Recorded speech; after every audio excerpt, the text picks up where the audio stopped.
हाँ बेटा, देखो हम लोग का आज का क्लास जो है वो डिपेंड करता है कि नेक्स्ट क्लास हम लोग जो कल पढ़े हुए थे उसी के आगे से हम लोग स्टार्ट करेंगे। ठीक है, हम लोग पिछला क्लास जो comparative study of digestive system को पढ़ रहे हैं उसमें से कुछ हिस्सों को हम लोग खत्म कर चुके हैं।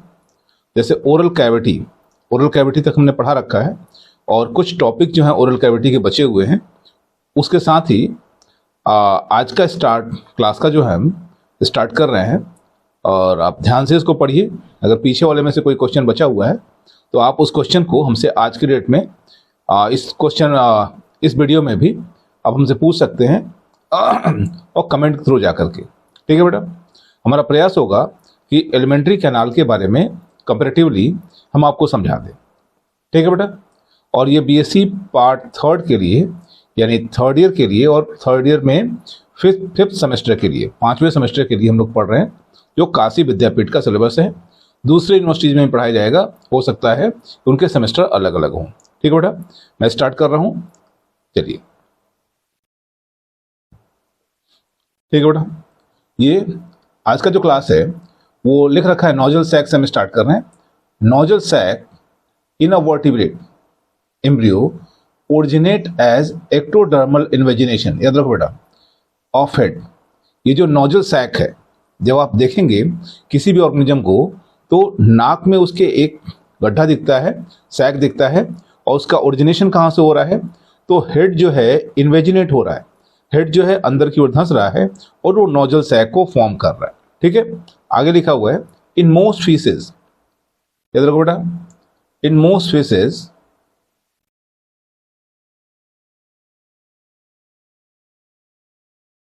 Most fishes nasal cavity are quite independent to oral cavity.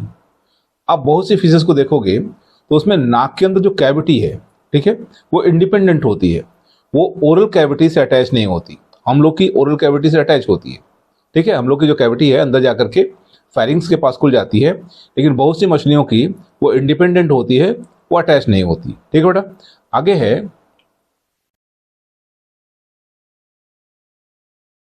In dipnoi amphibians are most reptiles, याद रखो बेटा, in Dopnoi, amphibians and most reptiles have only primitive palate। हो गया। अगर हम लोग इनकी बात करेंगे तो उनके पास जो होता है वो शुरुआती पैलेट होता है, तालू जिसे हम लोग बोलते हैं, वो शुरुआती होता है। Nozzle cavity open into oral cavity, इनकी नोजल कैविटी होती है वो ओरल कैविटी में आके खुल जाती है। Rather anteriorly by a pair of internal nares, हो गया, और कोनी।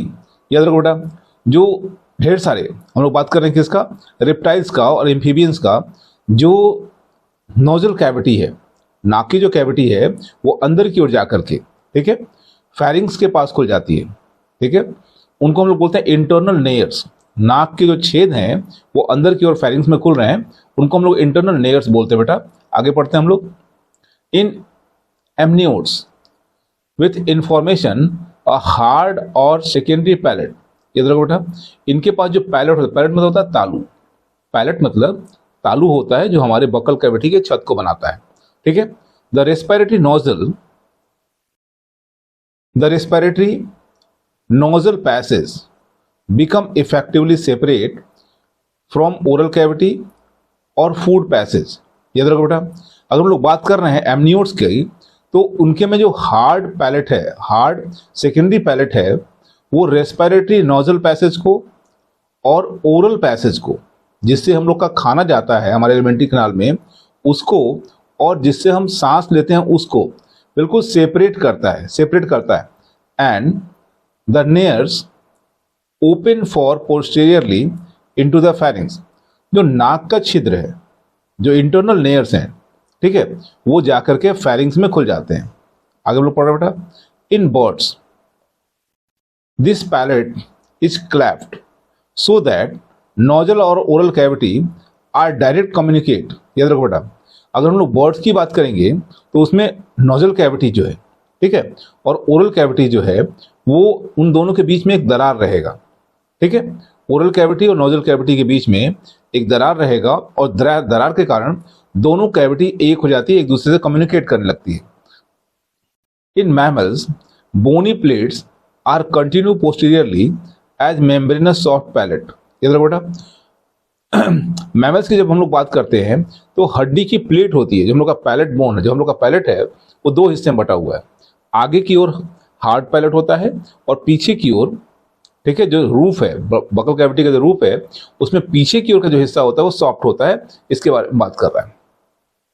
समटाइम अ फ्लैसी पेंडुलेंट प्रोसेस। याद रखो बेटा, कभी कभी क्या होता है, उसको अंतिम हिस्से से एक फ्लैसी मतलब बोल सकते हो मांस की तरह स्ट्रक्चर नीचे को लटका होता है, जिसे क्योला बोलते हैं, hang from soft palate. Soft palate से वो नीचे को लटका रहता है इनटू द लैरिंजियल्स फैरिंग्स। ठीक बेटा, ये नीचे की ओर लटका होता है, इसके बारे में हम लोग बात कर रहे हैं। ठीक है, आगे बढ़ते हैं। डेरिवेट्स ऑफ एसेसरी ऑर्गन्स। याद रखो बेटा, ऑफ ओरल कैविटी। ठीक है, ओरल कैविटी का जो एसेसरी ऑर्गन्स हैं, ठीक है, ओरल कैविटी का जो एसेसरी ऑर्गन है उसके डेरिवेट्स के बारे में हम लोग बात कर रहे हैं। ठीक है, ओरल कैविटी मतलब बक्कल कैविटी, और बक्कल कैविटी में कौन कौन से हिस्से हो सकते हैं आप खुद से सोच सकते हो। बक्कल कैविटी में आपका टंग हो सकता है, टिथ हो सकता है, सैलिवरी ग्लैंड्स हो सकते हैं। ये सब के सब डेरिवेटिव्स हैं बेटा। ठीक है, ये सब के सब डेरिवेटिव्स हैं। स्टार्ट कर रहे हैं। ठीक है बेटा, देखो स्टार्ट करो। these are mainly teeth, tongue, oral glands and anterior and middle lobes of pituitary। ठीक है, ये कौन कौन से डेरिवेटिव्स हैं इसको ध्यान देख लो। तो इसमें तीन चार चीजें हैं। इसमें आपका टीथ आ रहा है, इसमें टंग आ रहा है, ओरल ग्लैंड्स आ जा रहे हैं, और एंटीरियर एंड मिडिल लोब, ये पिट्यूटरी ग्लैंड के बारे में बात कर रहा है बेटा। ठीक है, पिट्यूटरी ग्लैंड के बारे में बात कर रहा है, ये स्ट्रक्चर आ जा रहा है। पिट्यूटरी ग्लैंड के एंटीरियर लोब को हम लोग क्या बोलते हैं, एडिनो हाइपोफाइसिस। तो एडिनो हाइपोफाइसिस के बारे में हम लोग पढ़ने जा रहे हैं। नेक्स्ट हेडिंग है टिथ। ठीक है, स्टार्ट कर रहे हैं। Teeth are hard and pointed. जो दांत होता है वो हार्ड होता है, कठोर होता है, और नुकीला भी होता है। स्ट्रक्चर अटैच टू जा बोन्स। याद रखो बेटा, जो हम लोग का ओरल कैविटी उसमें दो जबड़े हैं, ग्नेथोस्टोमेटा है हम लोग, और जबड़े हम लोग के पास अपर जा एंड लोअर जा। इन जबड़ों में टिथ लगा होता है, that at the food getting. याद रखो, जो फूड को प्राप्त करने में हेल्प करता है। आगे, two types of teeth occur in vertebrates. याद रखो, वर्टिब्रेट्स में दो तरह के दांत हैं, कौन कौन से, epidermal and true teeth. Epidermal teeth and true teeth. अब बात कर रहा है इपीडर्मल टिथ क्या है बेटा। ठीक है, इपीडर्मल, ध्यान से वीडियो को पॉज करके आप लाइंस को पहले पढ़ सकते हैं, और जब मैं इस पर डिस्कस करूंगा उसको ध्यान से सुन सकते हैं। ठीक है, epidermal teeth are horny projection of stratum corneum and base represented, क्या लिखा है, वेलोस्टोम्स, यानी लैम्प्रे में। ठीक है बेटा, इसे आप लैम्प्रे में आसानी दे सकते हो, और लैम्प्रे का जो टिथ है वो इपीडर्मल टिथ है, आपसे क्वेश्चन पूछ सकता है।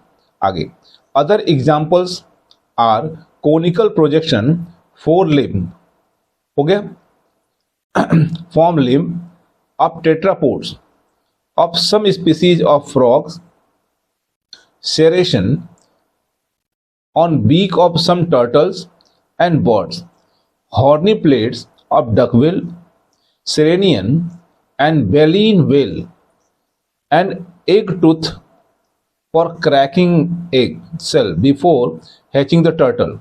आगे लिखा बेटा, sphenodon, crocodile and birds and monotremes, इन सब के बारे में बात कर रहा है। इन सब का एग्जाम्पल भी आपको दे रहा है। True teeth occur in all vertebrate except agnathans, sturgeon, some toads, sirens, turtles and modern bird. हो गया।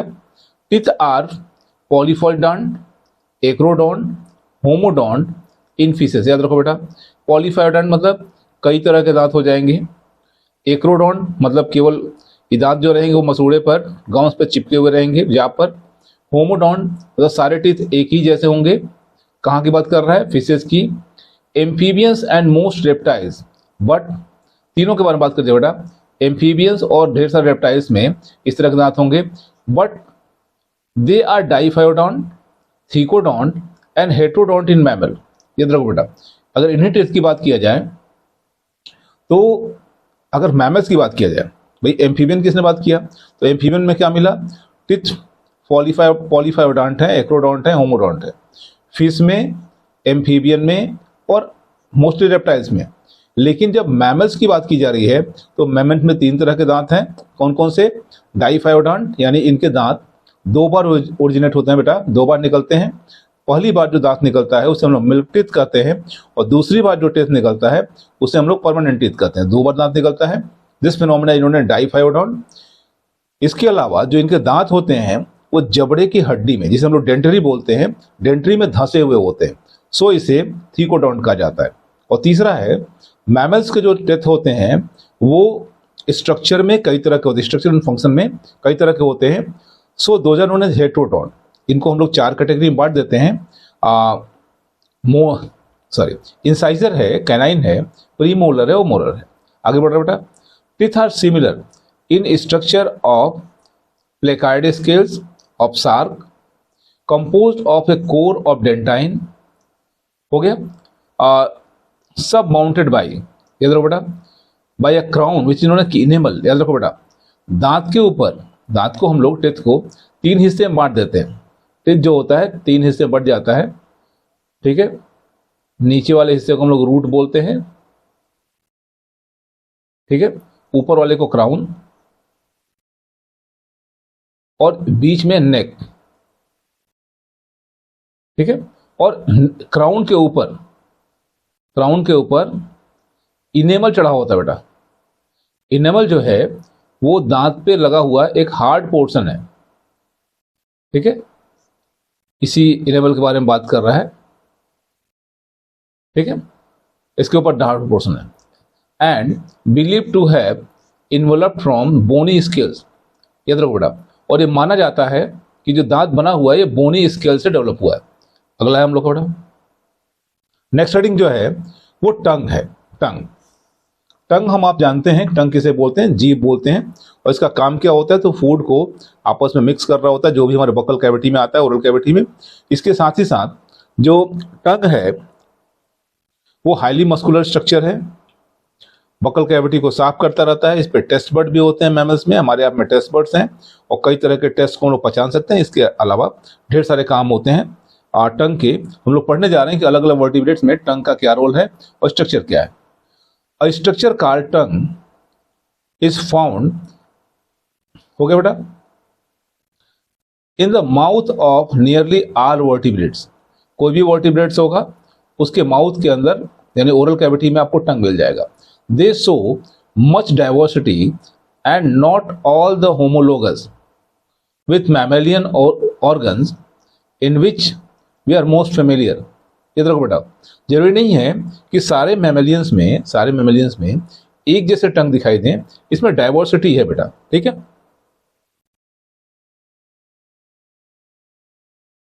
चलो बेटा, नेक्स्ट लाइन है साइक्लोस्टोम। साइक्लोस्टोम एग्जांपल इसका लैम्प्रे है, लैम्प्रे बोलते हैं। इट इज ए थिक, अगर आप साइक्लोस्टोम के टंग को देखोगे ये मोटा होगा, थिक होगा, फ्लैसी, एक्सटेंसाइल है, रेस्पिरिंग ऑर्गन है, ठीक है बेटा, फूड को रगड़ता है, ऑर्गन ऑफ बक्कल फ्लोर, ठीक है, आर्म्ड होता है, ठीक है, लड़ने में हेल्प करता है, विथ हॉर्नी टीथ, ठीक है बेटा। आगे है the primary tongue of fishes and nectarous is an immobile. याद रखो बेटा, मछलियों का जो टंग है वो इमोबाइल, याद रखना बेटा, एंड इमोबाइल, नॉन मस्कुलर, उसमें मसल्स भी नहीं है, sensory elevation on buccal floor, bearing teeth in some teleosts. याद रखो कुछ टेल्यूर्स ऐसे हैं जहां दांत मिल जाएगा, ठीक है। नेक्स्ट है tongue is most amphibians, tongue of most amphibians, frog, toad and salamanders is sticky. इनका जो टंग है वो चिपचिपा है, attach at posterior end and free, attach at anterior end and free at posterior end. याद रखो बेटा, अगले हिस्से पे इनका टंग जो है वो चिपका हुआ है और पिछले हिस्से पे फ्री है, ठीक है, जिससे ये बाहर निकाल के कीड़ों को पकड़ के अपने अंदर डाल लेते हैं। नेक्स्ट है बेटा, it can be, it can be trust out of mouth suddenly by rapid injection of lymph, ठीक ना, इसके अंदर तेजी से लिम्फ भरता है और ये बाहर आ जाता है फॉर कैप्चरिंग इंसेक्ट प्रे, ठीक बेटा, ये बाहर आता है और इंसेक्ट को पकड़ता है, देन वापस अपने बकल कैविटी में लेकर चला जाता है। डेफिनेट टंग होता है। इन टर्टल, अगर टर्टल की बात करो, क्रोकोडाइल की बात करो, and some birds and whale, tongue is immobile, immovable. याद रखो बेटा, इसको आप लोग बार बार रिवाइज कीजिएगा।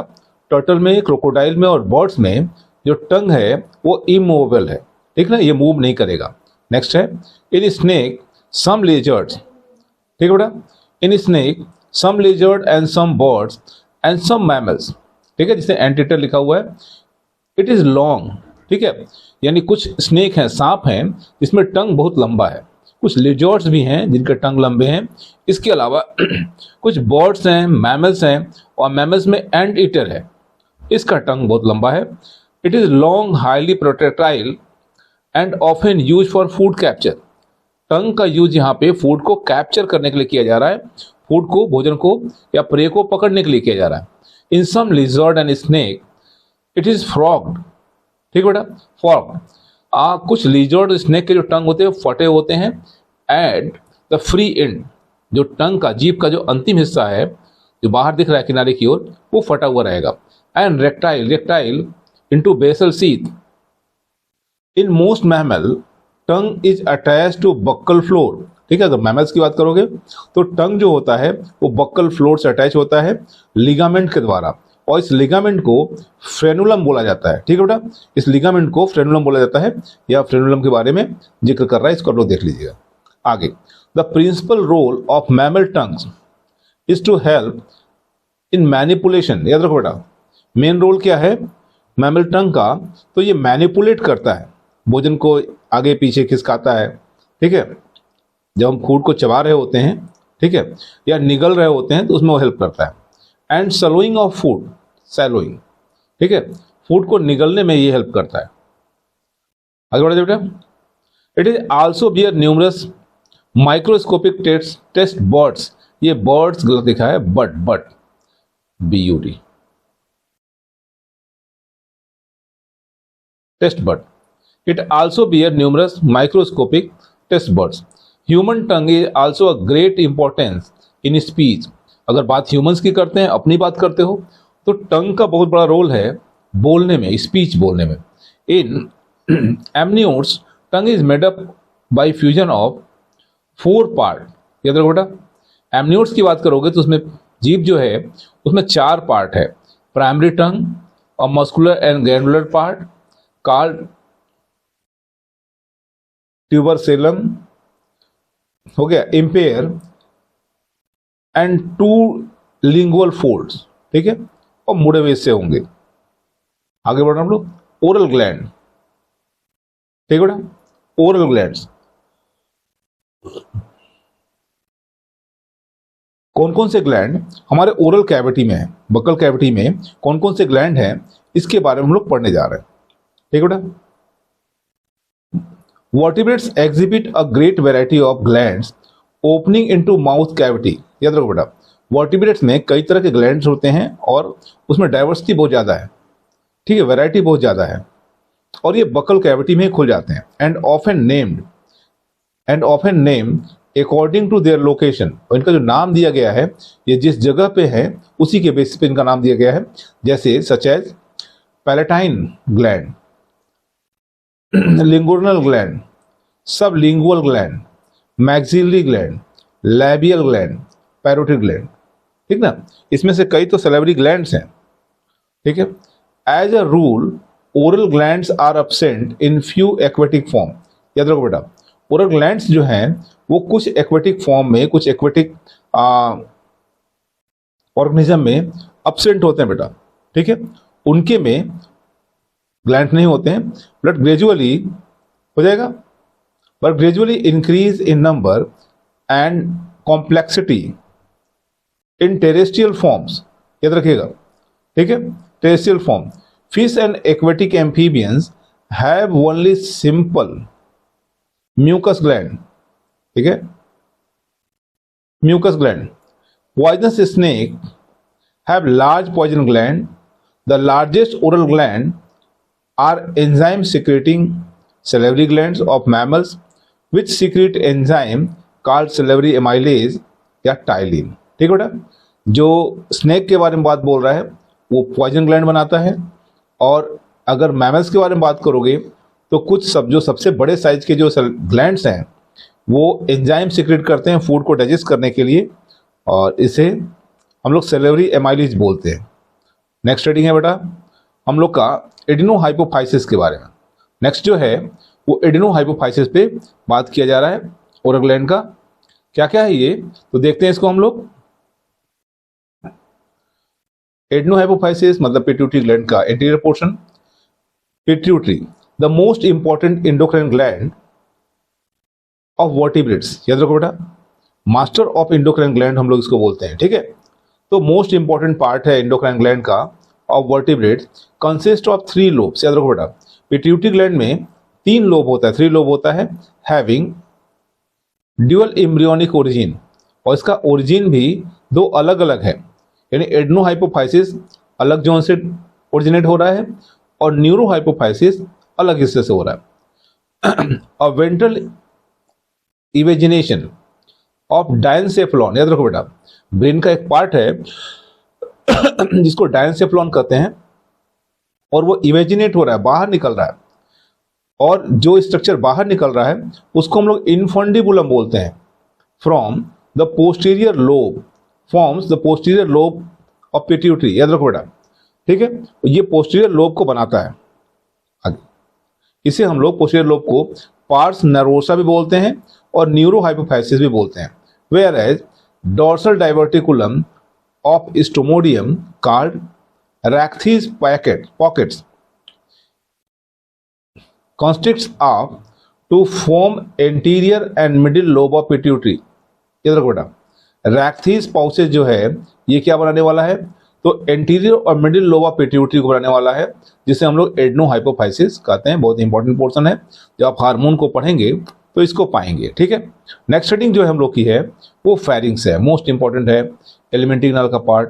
ठीक है, इसको हम लोग फेरिंग्स बोलते हैं, हिंदी में बोलते हैं ग्रसनी. ठीक है, हिंदी में हम लोग इसको ग्रसनी बोलते हैं. The region of foregut between oral cavity and oesophagus is termed pharynx which is lined by endoderm. याद रखो बेटा, रीजन ऑफ फोरगट का वो हिस्सा between oral cavity and oesophagus, यानी बकल कैविटी हम लोग की जो जिसमें हम लोग खाना खा रहे हैं, और स्टमक के पहले की जो ट्यूब है जिसे हम लोग फूड पाइप बोलते हैं, उसके बीच का हिस्सा फेरिंग्स कहलाता है, विच इज लाइंड बाय इंडोडर्म. याद रखो बेटा, इसकी जो दीवार होगी अंदर वाली वो इंडोडर्म की बनी होगी, इंडोडर्म की.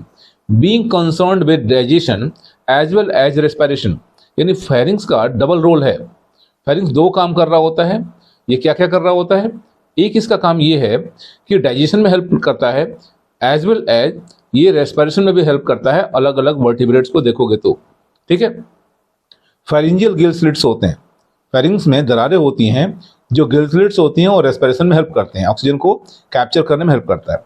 बीइंग कंसर्न्ड लिखा हुआ है, being concerned with digestion as well as respiration, it's so great modification than other part of digestive tract. याद रखो बेटा, जितना मॉडिफिकेशन आपको फेरिंग्स में मिलता है उतना मॉडिफिकेशन डाइजेस्टिव सिस्टम के किसी दूसरे ऑर्गन में देखने को नहीं मिलेगा. ठीक है, आगे.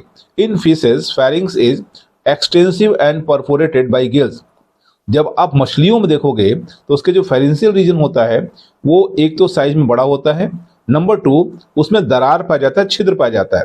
ठीक है, परफोरेटेड जिसको हम लोग गिल स्लिट्स कहते हैं, perforated bye gill slits for aquatic respiration. और जो गिल स्लिट्स हैं वो मछलियों को इस लायक बनाते हैं कि वो पानी में सांस ले सकें. आगे बेटा, इन टेट्रापोड्स में कौन कौन आता है तो टेट्रापोड्स में आपको पता है एम्फीबियंस हैं, रेप्टाइल्स हैं, एवीज हैं और मैमल्स हैं. तो इनके में क्या हेल्प कर रहा है, in tetrapods it is a short and crossroad between respiratory and food passage. ये देखो बेटा, रेस्पिरेटरी और फूड पैसेज यानी जो ओसोफेगस का हिस्सा है उसमें थोड़ा सा रोल प्ले करता है, जगह प्रदान करता है। Form the wall of pharynx in embryo are derived, हो गया, स्पाइरकल, गिल्स, क्लैप्ट, लंग्स। ठीक है, इसकी जो वॉल होती है वो आगे जाके डेवलप होती है किसमें, स्पाइरकल्स में, गिल्स में, गिल क्लैप्ट में और लंग्स में, एयर ब्लैडर में। Tonsil and endocrine glands such as thymus, याद रखो बेटा, ये एम्ब्रियो का जो हिस्सा है वो हिस्सा आगे जाकर के किसी चीज को बना दे रहा है।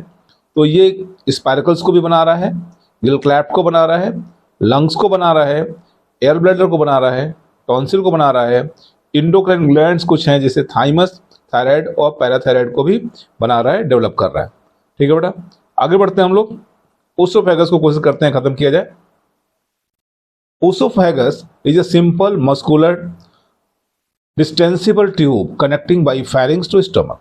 याद रखो बेटा, ओसोफेगस एक ऐसा स्ट्रक्चर है, ट्यूब है, जिसे हम लोग फूड पाइप भी बोलते हैं, और ये हमारे एलिमेंट्री ग्लैंड के दो ऑर्गन को एक दूसरे से जोड़ता है। किसको किससे, तो फेरिंग्स को स्टमक से कनेक्ट करता है, लंबा सा है, कनेक्ट करता है।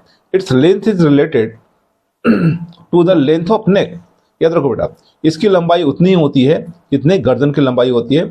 It is very short in necklace vertebrates, ये उनमें बहुत छोटा होता है जिनके पास गर्दन ही नहीं होता। ऐसे वर्टिब्रेट जिसमें गला नहीं है, गर्दन नहीं है, उनमें तो इसकी साइज छोटी होती है, जैसे फिशेज और amphibians, but longer in amniotes. याद रखो बेटा, लेकिन बड़ा होता है एमनियोट्स में, reaching extreme in birds, giraffe etcetera. ठीक है, इनकी लंबाई बहुत ज्यादा हो जाती है किसी में, तो बर्ड्स में, और जिराफ तो भाई सोचने की बात है, काफी लंबा होता है उसका गर्दन, तो उसमें ये फूड पाइप भी बहुत लंबा होता है। It may be lined internally with finger like fleshy papillae. ठीक है बेटा, इसमें अंगुली की तरह अंदर पैपिले निकले होते हैं, ठीक है, अंदर वाली दीवार पे। और एग्जाम्पल है इलेस्मो ब्रैंग, हॉर्नी पैपिली, हॉर्नी पैपिली कुछ में तो कड़ा रहेगा, मरीन टर्टल में, और लॉन्गिट्यूडनल फोल्ड। ठीक है, ये मॉडिफाइड होता है finger like flashy papillae, horny papillae और लॉन्गिट्यूडनल फोल्ड्स में। इन green feed birds, grain feed birds है बेटा, grain feed birds like pigeon, oesophagus form a paired और अनपेयर्ड मेम्ब्रेनस सैक। ये देखो बेटा, ओसोफेगस एक थैली बनाता है और इस थैली को क्रॉप कहा जाता है, सैक और crop, modified for storage of food. हो जाएगा बेटा, ये बोल रहा है कि जो ग्रेन फीडिंग बर्ड्स होते हैं, और एग्जाम्पल दे रहा है पिजन मतलब कबूतर, इसके में क्या है, ओसोफेगस एक थैलीनुमा संरचना बना रहा है, स्ट्रक्चर बना रहा है, जिसको क्रॉप कहा जाता है। आगे, in pigeon the both sexes epithelial lining of crop undergoes fatty degeneration controlled by a pituitary hormone prolactin forming the pigeon milk। ध्यान रखो बेटा, अगर आप पिजन की बात कर रहे हो और दोनों सेक्स की बात कर रहे हो, मेल और फीमेल दोनों में, मेल और फीमेल दोनों में, जो इस जगह पे जो फैट डिपॉजिटेड है वो डिजनरेट होता है पिट्यूटरी के एक हार्मोन के थ्रू जिसका नाम है प्रोलैक्टिन, और इसके डिजनरेट होने से जो एक फ्लूइड बनता है उस फ्लूइड को पिजन मिल्क कहा जाता है। ये अपने बच्चों को खिलाता है। ठीक है, जो नेस्टेंट चाइल्ड होते हैं, चूजे जो होते हैं, उनको ही देता है। Oesophagus has no serous coat. ठीक है, कोई इसमें सीरस कोट, पेरिटोनियम कोट नहीं होता। And it lies outside coelom, oesophagus coelom के बाहर की ओर स्थित होता है बेटा। ये लास्ट टॉपिक ही चल रहा है, इसके बाद जो भी आएगा ओसोफेगस के बाद वो नेक्स्ट वीडियो का पार्ट हो जाएगा। In mammals where when it passes diaphragm, याद रखो बेटा, मैमल्स में ओसोफेगस जब डायफ्राम को क्रॉस करता है, डायफ्राम को क्रॉस करके दूसरे साइड जाता है, इट हैज सीरस लाइनिंग, यानी उस भाग में जो डायफ्राम को ओसोफेगस पार कर लेता है उसके ऊपर पेरिटोनियम की लाइनिंग दिखने लगती है। Food bolus pass down oesophagus into the stomach. याद रखो बेटा, जो भोजन का हमारा निवाला है वो ओसोफेगस को क्रॉस करके स्टमक में पहुंचता है, और स्टमक क्या है, एक मस्कुलर स्ट्रक्चर है, मस्कुलर वेव्स उसमें निकलता है, of contraction and relaxation called peristalsis. याद रखो बेटा, स्टमक में हमेशा फूड आगे पीछे घूमता रहता है कॉन्ट्रैक्शन और रिलैक्सेशन के कारण। उसकी वॉल जो है वो कॉन्ट्रैक्ट करती है और रिलैक्स होती है, जिससे फूड अंदर ही मूव करता रहता है। Oesophagus exhibit difference form from rest part of alimentary canal. ठीक है बेटा, ओसोफेगस जो है वो एलिमेंट्री कैनाल के दूसरे पार्ट से अलग होता है बेटा। ठीक है, और कुछ डिफरेंसेस हैं, हम लोग इसके बारे में बात कर रहे हैं। ठीक है, और जो कुछ भी देखेंगे आप, इसके पहले ओसोफेगस के बाद का जो हिस्सा होगा वो हमारे नेक्स्ट रीडिंग में या नेक्स्ट टॉपिक में नेक्स्ट डे हम लोग इसको पढ़ेंगे बेटा। ठीक है, इसको ध्यान से आप सुनते रहिए और करते रहिए। आप अपना क्वेश्चन पूछ सकते हैं हमके। ओके।